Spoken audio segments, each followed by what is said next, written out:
Is that a breakup? I think we have a situation right here. On the Feeling Station. Welcome to The Feeling Station, a podcast that touches on breakup stories that people would like to talk about with a view to give you, the listener, lessons that you can learn from their experiences. We hope you find the stories entertaining, but more importantly, meaningful, given the lesson behind everything we're going to talk about today. Today for me is very special because it's the first time I'm back in a studio recording an episode. My goodness, this COVID thing has done some crazy stuff. How are you coping? I've been okay. Just been Yeah? at home, working from Yeah? home. And how are you finding that? Hard. Really? Yeah. At least you don't have to worry about the social distancing thing. That is true, but I kind of miss people. Yeah. Yeah. I think we have about 2 meters between us, right? Yeah. This looks and feels like 2 meters. Well, it's really great to have you in studio. It was relatively short notice. Yeah. I mean, I got in touch with you just last night. Yeah, exactly. So I owe you a huge thank you for agreeing to come over to the studio. But I think I missed the personal touch. And it really feels good. So I can't thank you enough. Thanks once again. No, more than welcome. Anytime. So one of the things that's great about this podcast is that we try and keep people anonymous. Okay. So the episode you're going to share today is going to be one between names we're going to pick, right? So I've chosen a name for you from the beautiful country of Kenya, still keeping it on the African continent. And your name is Nyawira.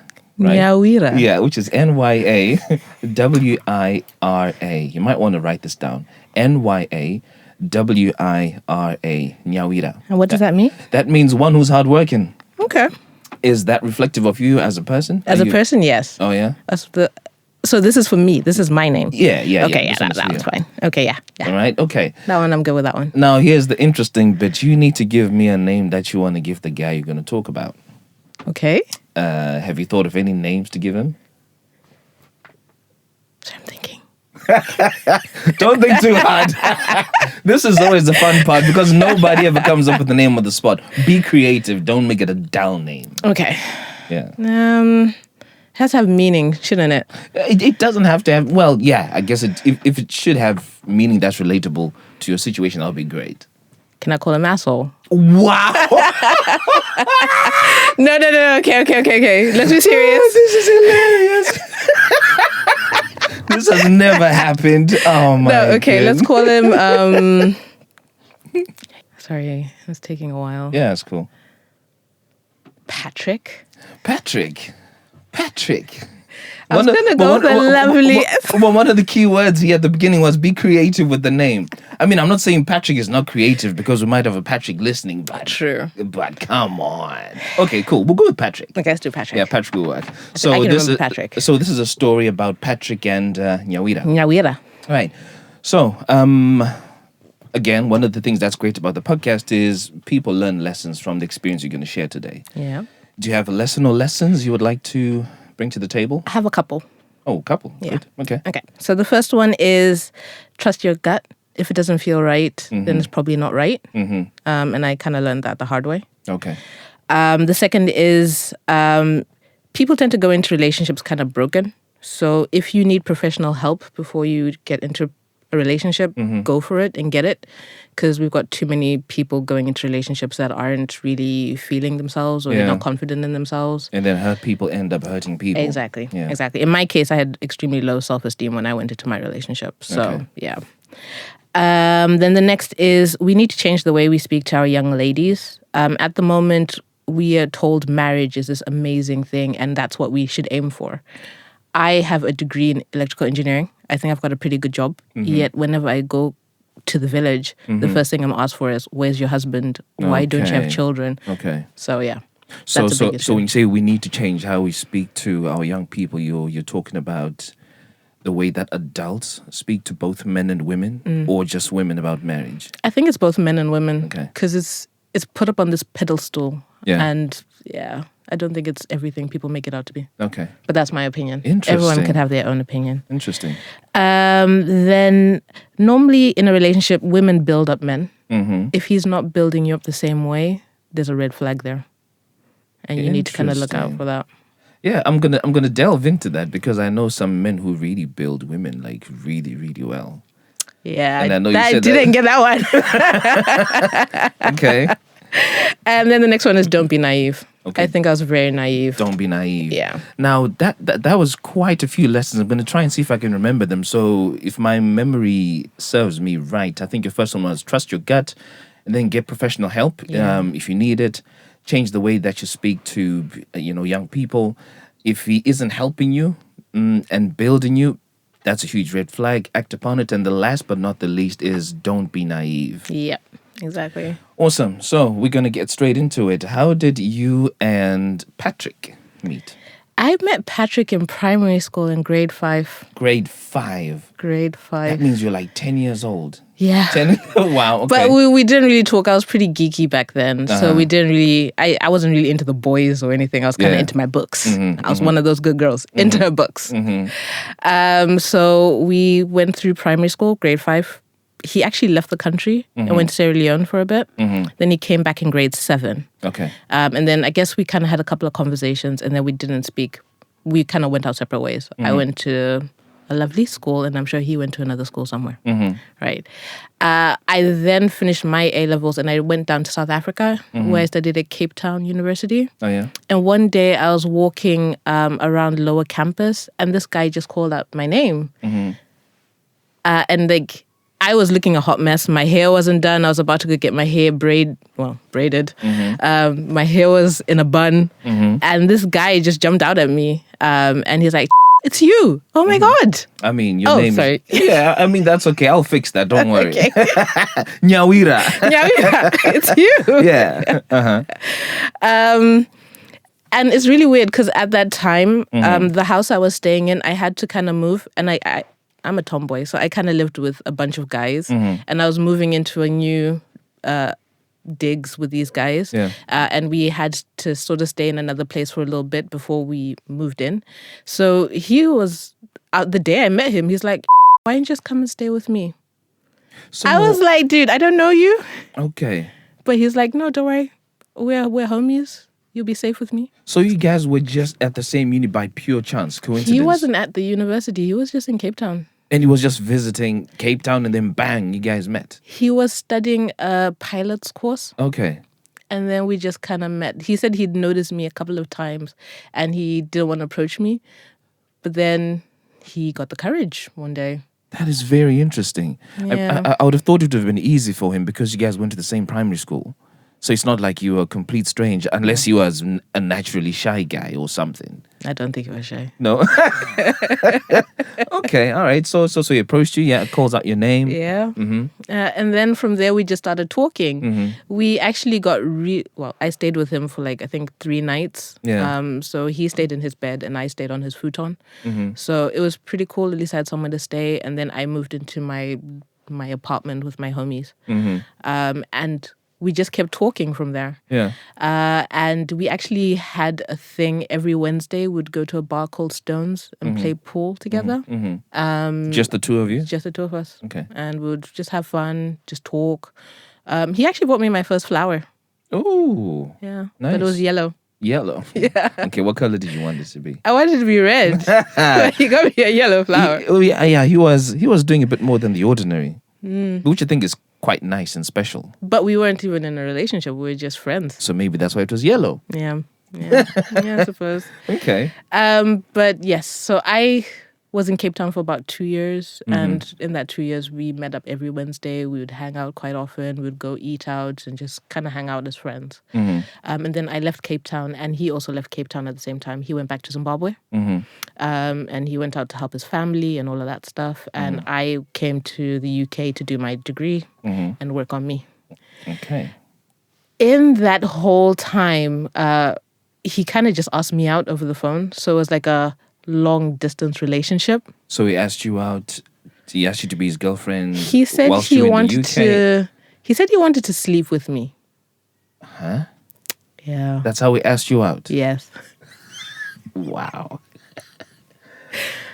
That's got to be the most interesting proposal I've heard in a long time. Yeah. And then somehow we just started dating. What was your reaction to that though when he said, I want to sleep with you? Well, I kind of wanted to sleep with him as well. So it worked. It worked. Wow. But I suppose that's not the best way to go into a relationship, is it? No, it's not. But now I want to know what your response was. Okay, so I'm going to pretend I was Patrick and just give me your exact response on that day, right? This is us on the phone. Ring, ring. Yeah. Oh, it was a text. Oh, it was a text. Lord of mercy. This story gets even better. Wow. Yeah, it was a text message. Okay, So, so- I sent my message back going, okay. That's interesting. Yeah. I guess I do too. Yeah. Yeah, And that was it. that was it. Okay, cool. And then I guess we were in a relationship, even though it was not formalized. Okay. Yeah. Yeah, that's when it kind of went downhill. Yeah. Tell me about that. This guy. Yeah, he. Okay, I don't want to sound like a hater or anything. And also, I had low self esteem. So I was kind of going for anything I could get at the time. So he was nice, and then he switched and he started being mean to me. He would shout at me, he would call me a bitch. Yeah. It was really. Why would he do that? What would I trigger guess him? I pissed him off. How? I don't know. I spoke. He actually broke up with me once because he said I spoke too much. What does that mean, speaking too much? I've got no clue. As in, right now, to me, you come across as a very bubbly, talkative person. You know, if I was quiet and reserved, maybe I would say, yeah, you know, you speak too much. But I don't get the impression that he was a quiet guy. He's not a quiet guy. So what did he actually mean when he said you speak too much? He didn't talk to me for 2 weeks after that, so I never really got an answer to that question. Is it possible that you are quite opinionated and he didn't like the fact that maybe you called him out on certain things? Maybe. But I mean, at the time when he actually broke me up, because I suppose we spoke too much, Yeah. I wasn't really giving my opinion on anything. It was just a normal conversation. Maybe he was having a bad day, Yeah. and he thought the best thing he could do was just... Cut you off at that Yeah. moment. Yeah. Okay, so how long had you guys been going out for at this point? I actually don't remember. I mean, this thing lasted from like 2003 to 2019. Whoa. So it's been a long time. Whoa. 2003 to 2019. Yeah, it's been a very long time. And in that time, I think we actually were together and broke up maybe 10 times. Whoa. And I had this weird thing in my mind that, you know, the guy kept coming back to me, so it was okay. Yeah. And it was good because he kept coming back to me. God kept sending him back to me. This is what you kept telling That's yourself. what I kept telling myself. I had these rose-colored glasses on my face. Mm-hmm. So, yeah. So tell me the very first thing you didn't like about him. He called me a bitch. Out of the blue. Okay, there were times we had arguments, especially about money. So I put my heart and soul into this guy. I gave him everything he needed. I put him through school. I gave him money for a little bar in his little local village. I never saw any penny of that. I actually wanted to do command farming with him in Zimbabwe. So I put money down so that he could get someone in to cultivate the land and plow and all that crap. Yeah. So let's take this back a little bit. Did he come from a poor background? No, he came from a wealthy family. Did he not finish his degree? He didn't finish his pilot thing. Okay. Did he not have a job? No, I don't think people in Zimbabwe have jobs. Well, they Well, do. they do, but this guy didn't. Okay. Yeah. And he wasn't really a hustler. Okay, so he's not really a hustler. He didn't really finish his pilot thing. No. He's coming from a wealthy family. He kind of Doesn't- went into government. It doesn't sound like his family is giving him money. No, he actually fought a lot with his mom and dad. And so off the back of that, they probably didn't feel the need to support him. Exactly. So why did you feel the need to support him? Because as a woman, I am told to build up my man. By who? My parents, women in the village. Okay. So that's a very important thing that I want to touch on. Building a man doesn't necessarily mean giving him money. Yeah, that's true. I've learned that now. right? And in most instances, if somebody's not showing any signs of being industrious and then they're given money, that's all the reason why they're not going to bother working any further. Yeah. I get that now. But this is something that you didn't know at the time. Exactly. Okay, Yeah. I'm going to get very personal. Go for it. How much did you give him in total between 2003 and 2019? I think I've spent over $5,000 on this guy. Over £5,000. Yep. Did he at any point say he was going to give you any of this money back? He did. However, every time we had a conversation about money, I was always told I was this bitch that only thought about money and I was only in the relationship for the money, even though I was the one giving it to him. Yeah, I was the one that was in the relationship for the money. Did he ask for this money? He did, because he needed money to travel from A to B, or he needed money to pay for his fees, or he needed money to buy something. And I had the money. I felt I needed to give it to him. I'm trying to understand your how you navigated this. He kind of used to call me wifey, Okay, and everything that's yours is mine, sort of thing. that is very interesting because he doesn't sound like he had much to give you. Yeah, he didn't have anything to give me. So it was more like what is yours is his, Yes, and whatever his is, it's not yours. yeah, is not yours because there wasn't much to give anyway, was there? No, there wasn't. Okay. But I kept going back to this person. And you say this is because you had the esteem issues. Yes. You felt, okay, this is God sent. He's my guy. Exactly. And I thought it was okay to be treated like crap as well. Why did you think that was okay to be treated like crap? I grew up, so this is like from my childhood. I grew up in a complicated household. It was very different. And I was called fat and a cow for 2 years. 2 years of my life straight. My parents heard it. They didn't do anything about it. And people called me a cow and fat for 2 straight years. When you say people, is this relatives? Yes. Close? Okay. Yeah. And based on that, as a child, you've got all this negativity coming to you, and that's what you think love is because of that. That's why one of my lessons is, if you feel broken, get help. Yeah. Yeah. So all this negativity that was now coming from Patrick felt normal because there's a history of this sort of thing happening. Exactly. Did you feel that giving him money might be a way of getting love in return? Yeah, You did? I did. And now when I look back at it, I think what an idiot I was. Okay. So this guy called you a bitch and then he didn't talk to you for 2 weeks and then... We had a system. Every time he broke up with me, 2 weeks, then he'll come back. I like the way you say we had a system. Was it the both of you? Because this sounds like something that he did on his own. So he had a system of... He'll cut you off. Uh-huh.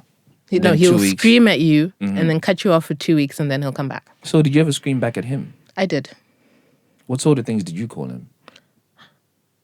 Well. I mean, bearing in mind the first name you thought about giving him is asshole. Well, to be honest, one thing I did say is, I kind of feel like more of a man in this relationship. Oh, you said that? Ooh. I know it's a bit harsh, but I kind of did because I was the one making all the money. I was the one working and all of that stuff. And this guy's just kind of sitting there doing nothing. I think I get why you might have said you talk too much. Because I said that. Because there's certain things that you may have said that struck a nerve. Yeah, I guess. And he didn't like it and didn't know how to deal with it. Okay, so you have this pattern, you're not talking for 2 weeks, you break up, talk, break up, talk, break up, talk, break up. And this is all long distance, yeah? Yeah. In fact, that leads me to the question I was coming to. So when did you guys actually meet? Did you ever get to be in the same place at the same time and share your love? Well, there was one time, one of my cousins was getting married in Zimbabwe. And he was like, you know what, I miss you so much. Just come to Zimbabwe. This time I didn't have a job. I wasn't really working, but I managed to fork out £800 to buy my ticket to go to Zimbabwe. As soon as I landed, I tried calling him. His phone was off. Okay. I was there for 2 weeks. This guy did not make an effort to contact me. 2 whole weeks. 2 whole weeks. Yeah. 2 whole weeks. What? So that was one instance. But did he know you were in the country? He knew I was did in the he definitely country. know you were in the country? I sent him my itinerary. And he acknowledged, it's like, okay, yeah. He said he was going to come and see me. No, he didn't see me. Then the second time, I'm going to skip a couple of years to closer to like 2018 time now. Yeah.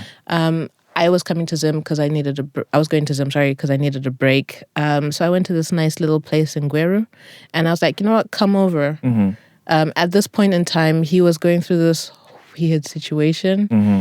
where he had a baby mama. Baby mama. Yeah. Okay. Explain. At some point in our relationship, he said a lady came to his house saying she had his baby. She was pregnant with his baby. But it kind of got brushed under the carpet and we never really spoke about it after that. It got brushed under the carpet by who? By him? Yeah, by him. We never really spoke about it. I mean, you never really spoke about it because you would be the one to bring it up. The Because guy's like, there's a chick at my gate saying that she's having my baby, but I don't know. That's not my baby. Okay, I'm going to put myself in your shoes, Yeah. right? If Patrick says this to me, the first thing I'm going to say is, okay, why is she saying that I've got your baby? Why you? Why not Peter from down the road? Why not Andrew from 10 blocks away from here? Why you? So why didn't you ask him that question? I don't know. Are you sure you don't know? I guess I didn't want to ask him that question. You didn't want to know? I didn't want to know about it. And for 9 months, we didn't hear from the lady Okay. until the baby was born. Uh-huh. And then when the baby was born, there was this whole hiccup around, is it his baby or is it not his baby? So he's like, I need money to get a paternity test. Wow, this is mad. Okay. At that point, when he said that, I was like, dude, you know, you're talking to your current girlfriend and you're saying you're having a baby by someone else. And he made it seem like I was the bad person for putting myself first. This is crazy. Yeah. You know, when you think about these things now, you're like, Eish, what the hell was I drinking? So what did you say at that point? I gave him the money for the Oh paternity my test. God, you did not. I did. And he No, went you to some backstore place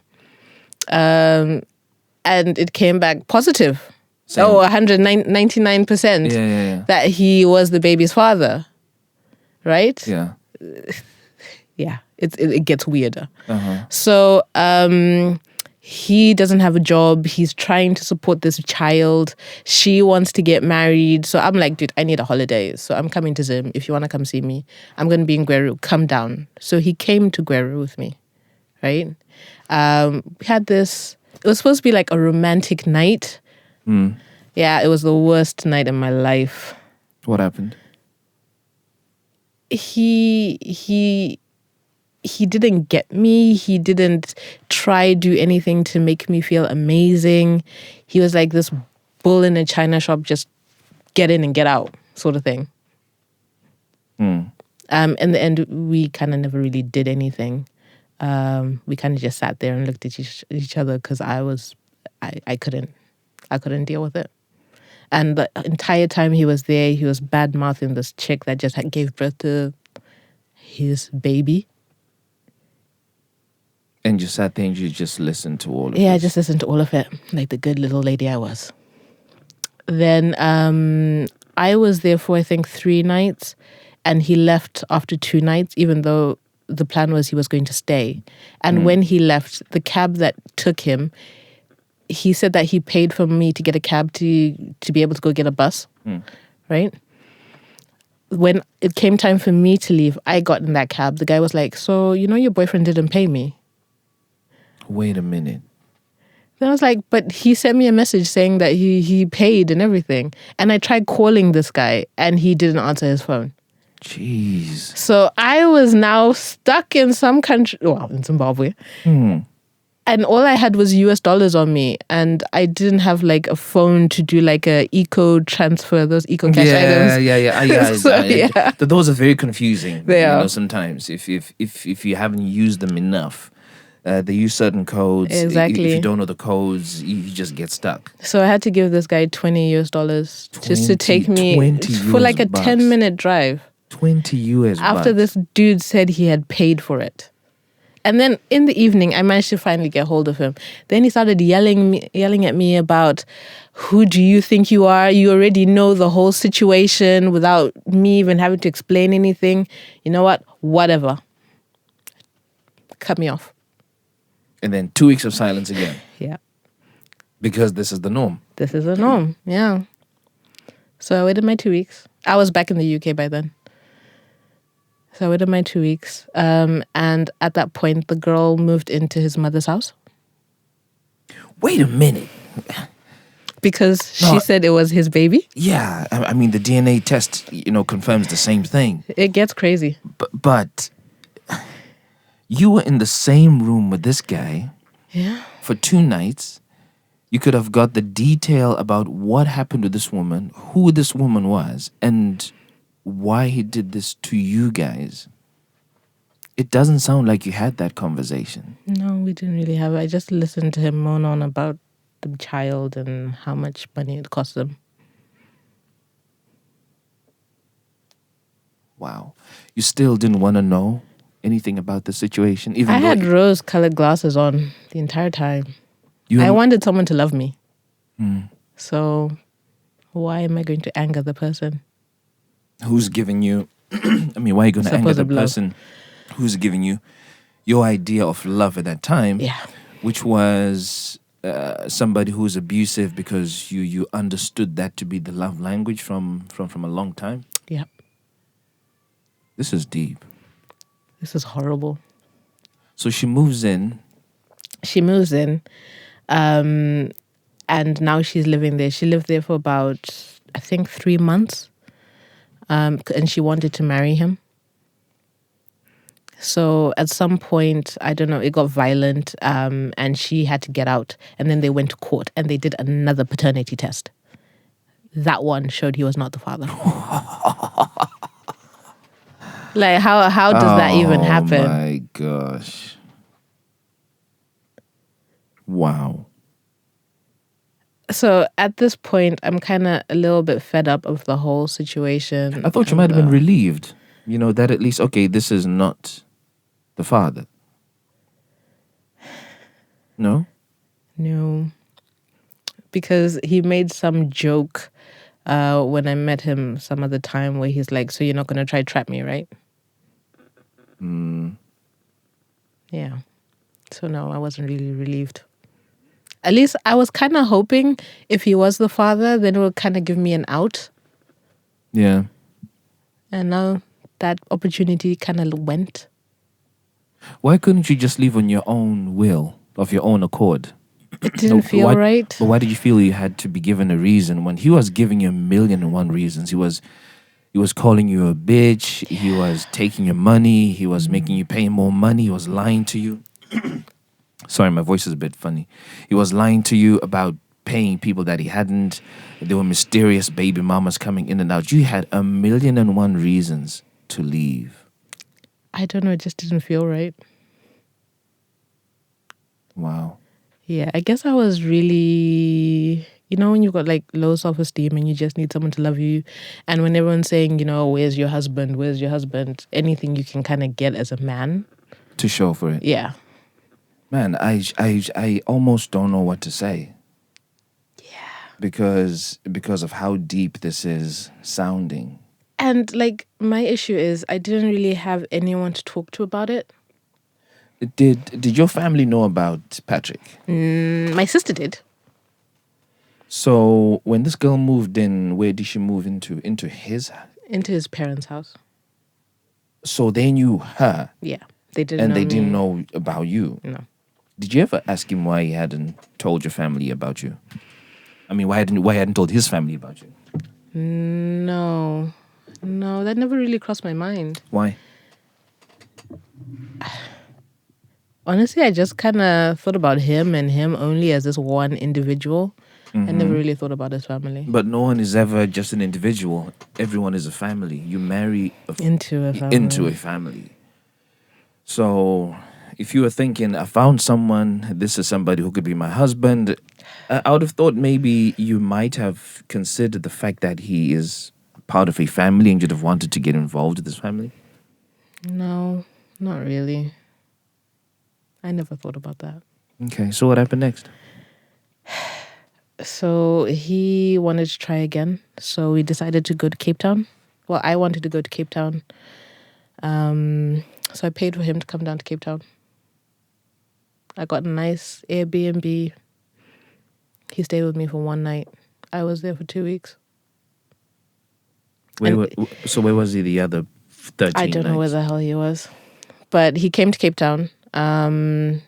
He wanted to have a discussion about our relationship. So at this point, I was a bit fed up with the whole thing, the whole story. But I wanted to give it another go for some odd reason. So he came down to Cape Town. He said that he bought me some gifts. He just wanted to hang out with me so we can just enjoy each other, right? Were you guys intimate? Not really. He tried, Mm-hmm. but it just kind of never happened because he never did it properly. You know how some guys don't know how to have sex? Yeah. Yeah. Because I was like, dude, Sha, it's not happening for me. Let's try foreplay.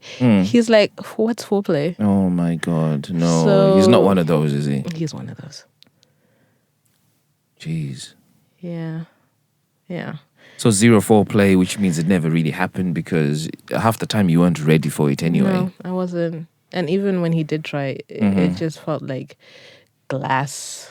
Mm-hmm. Yeah, so it was pretty painful. Mm-hmm. So no, that wasn't the exciting part of it.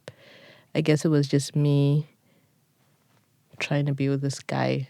So what was keeping you going was pretty much just your thoughts about being with this guy for as long as you possibly can. To be married to him.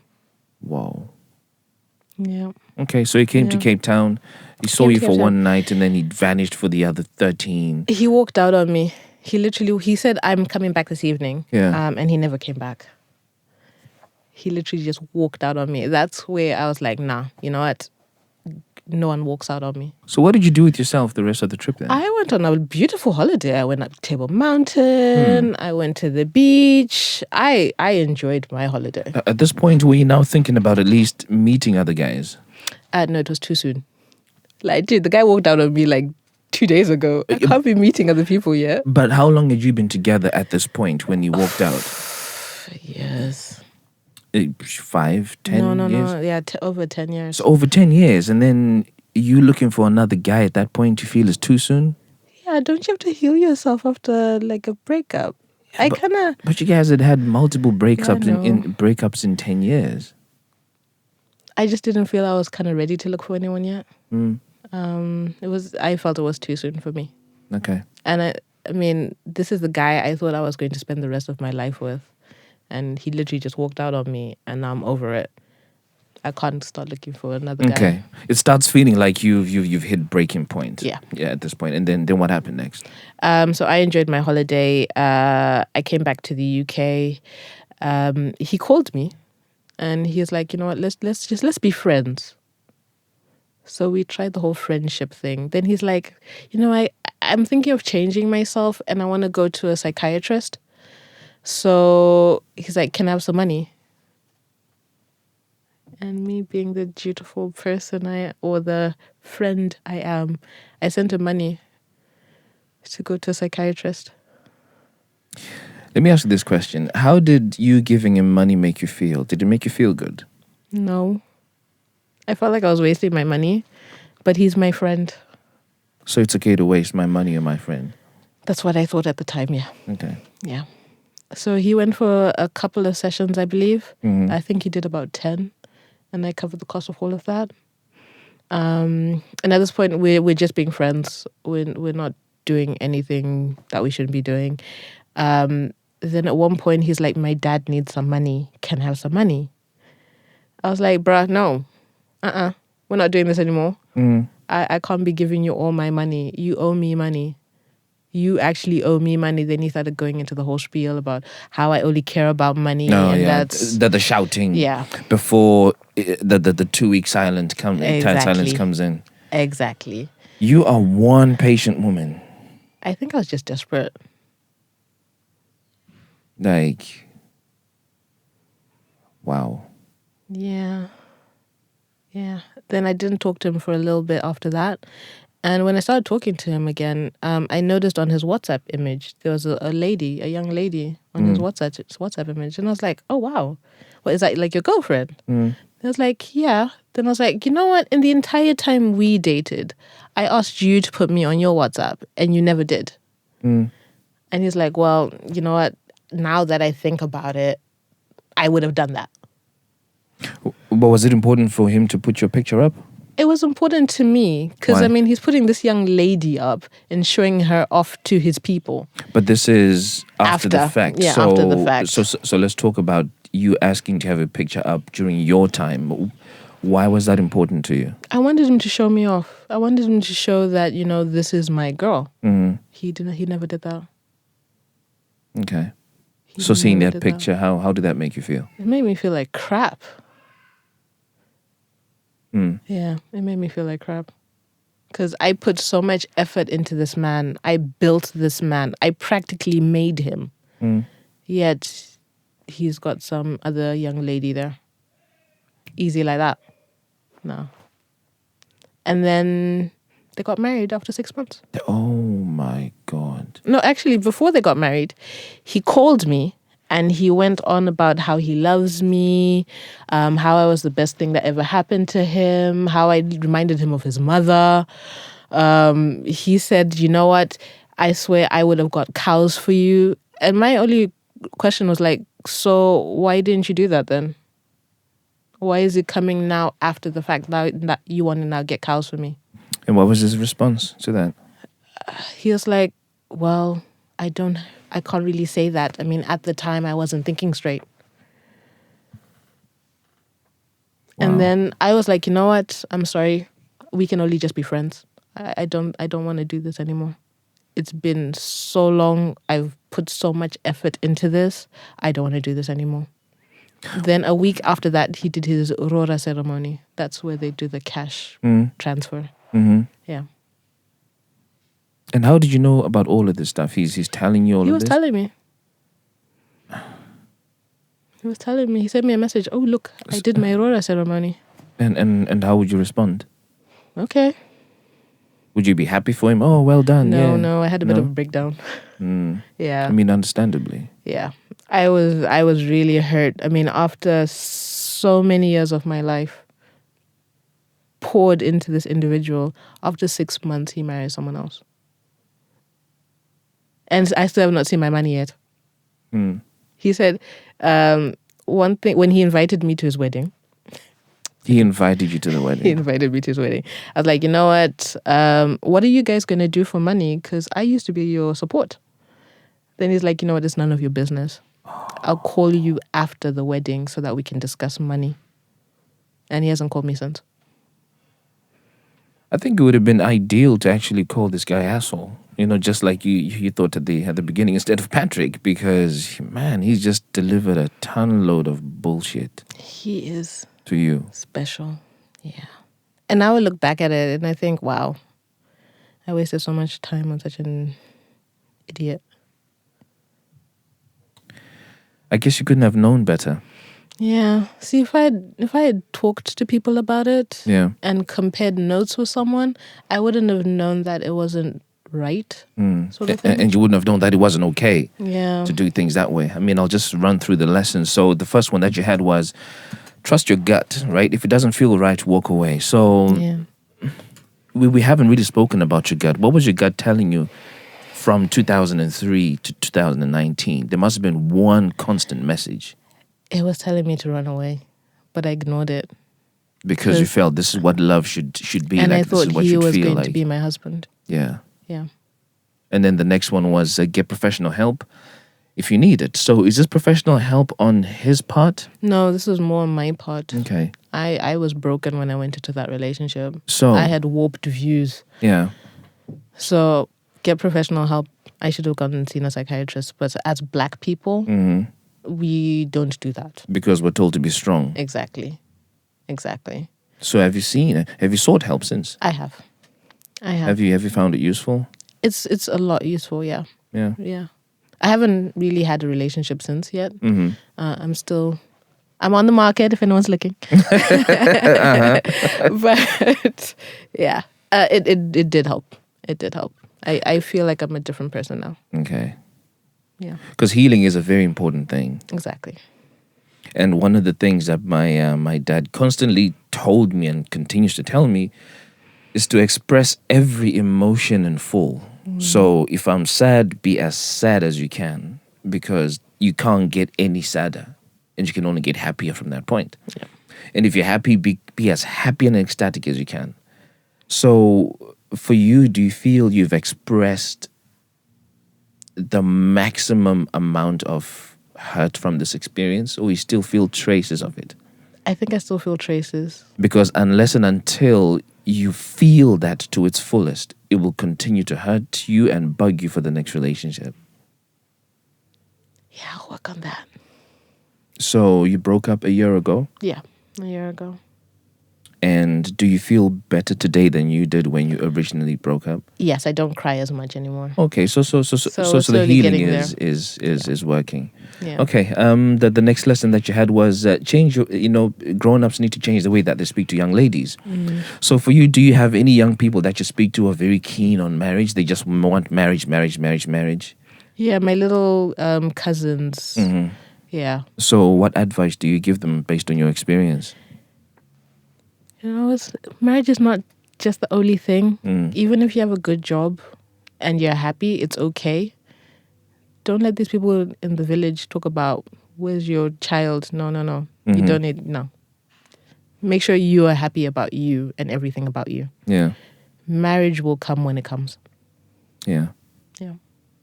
Interesting. On to the next point. If he isn't helping you, he clearly was not helping you at all. To build, then don't build him. Yeah. Yeah. That one's the kicker right there. Yeah. Building comes in different forms, though, doesn't it? It does. It's not just financial. Exactly. It's emotionally supporting someone. Because sometimes I think maybe that's all they need. That's true. Just that emotional support to help them get to the next level. That's true. Well, And this then- guy was like, yeah, I got a bank up in here. So Yeah, exactly. He kind of took advantage, didn't he? he did. This guy was terrible, man. Hey.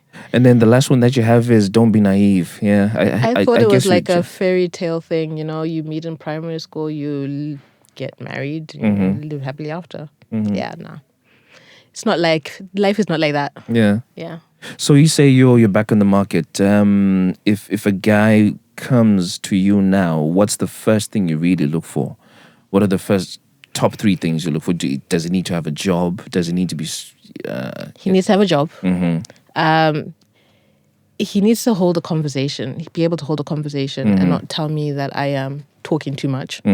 And he needs to want to be around me as well. Yeah. Yeah. And not ignore me like I'm some piece of meat or something. Yeah. Yeah. So those are things I'm looking for. From the beginning of the conversation to where we are now, I can actually feel the difference. It doesn't feel like you are that quiet, laid back, naive person anymore. No, I'm not. I think your experience with Patrick has really done something to you. I mean, I know it was bad and for a very long time. Yeah. But it was also good, in quotes. I've learned my lesson. Yeah, because you've learned your lessons, and now I think Yeah. you can spot bullshit a mile away. Exactly. And I think you know what to do with money now when it comes to guys. Exactly. Don't be in a rush to Exactly. to let it down. Exactly. That's true. Wow, this has been great. I really appreciate you coming out to speak, especially in these COVID times. It does make a difference. I don't know if this would have been the same if we did it over the phone. So I'm True. really, really grateful that you came through for this one. And for those who are listening to this episode, we had 5 really strong lessons that came out. The first one is trust your gut. Second, get professional help. Third, change the way that you speak to young people about marriage. Fourth, if he's not helping you, he's probably not the right person for you. And last but not least, don't be naive. You've been listening to another Feeling Station podcast. I'm your host, Tinto, and I look forward to catching you in the next one. Peace. Tell me what you're feeling. Tatizo ndaro rwaini andichageza Tell me what you're feeling now that it's over. Sati zandaro raini and chagezaini. Let me talk about my feelings. Let me talk about my feelings, yeah. Rudoi motor noto kujidziro amai. Kujidziro amai. Love is a fire. Rudoi motor noto kujidziro amai.